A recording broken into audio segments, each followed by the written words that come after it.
আসসালামু আলাইকুম my lovely viewers, কেমন আছেন সবাই? ঈদের পরপরই দেখা করতে চলে এলাম। মাংস খেতে খেতে সবাই অনেক বোর্ড হয়ে গেছেন, তাই না?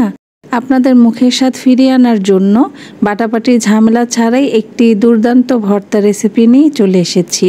তাহলে চলুন রেসিপিটি শুরু করা যাক। প্রথমে আমি একটি হাঁড়িতে 2টি ডিম সিদ্ধ বসিয়ে দিয়েছি। পাশের চুলাতে একটি ফ্রাই প্যানে 2 টেবিল চামচ তেল দিয়ে দিলাম। তেলটা গরম হয়ে যাওয়ার জন্য অপেক্ষা করছি।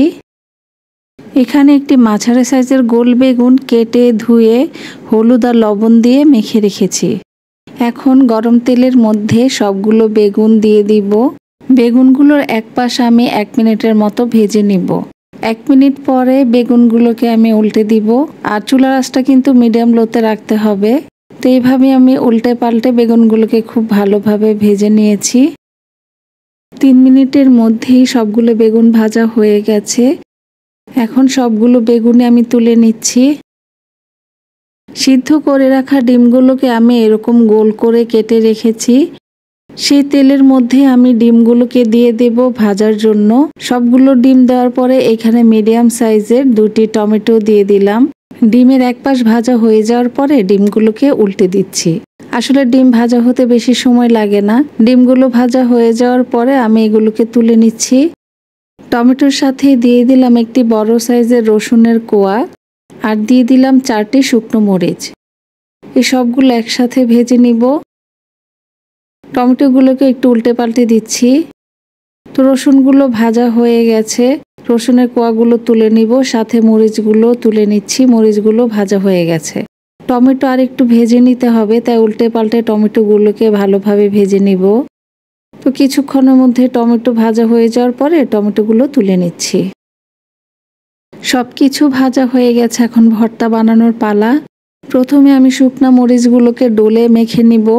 আমি 2টা শুকনা মরিচই দিব।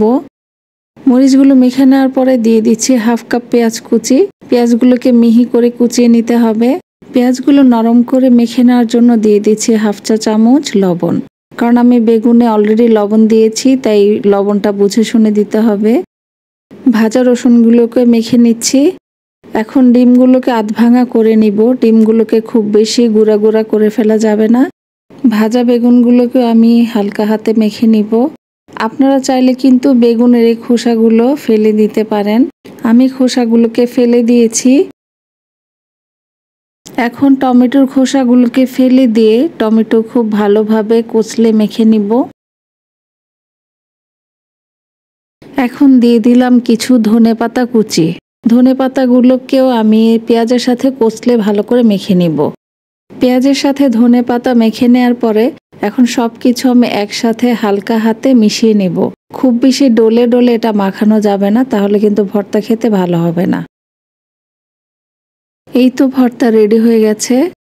এখন গরম 1 প্লেট ভাত নিয়ে বসে পড়ুন আর পেট ভরে ভাত খেয়ে নিন। ফ্রেন্ডস, আমি আশা করছি আমার এই রেসিপিটা আপনাদের ভালো লেগেছে। ভালো লেগে থাকলে আমার চ্যানেলটি সাবস্ক্রাইব করে বন্ধুদের সাথে শেয়ার করে দিন। আর ফিরে আসবো নতুন কোনো রেসিপি নিয়ে। সেই পর্যন্ত সবাই ভালো থাকুন, সুস্থ থাকুন। আল্লাহ হাফেজ।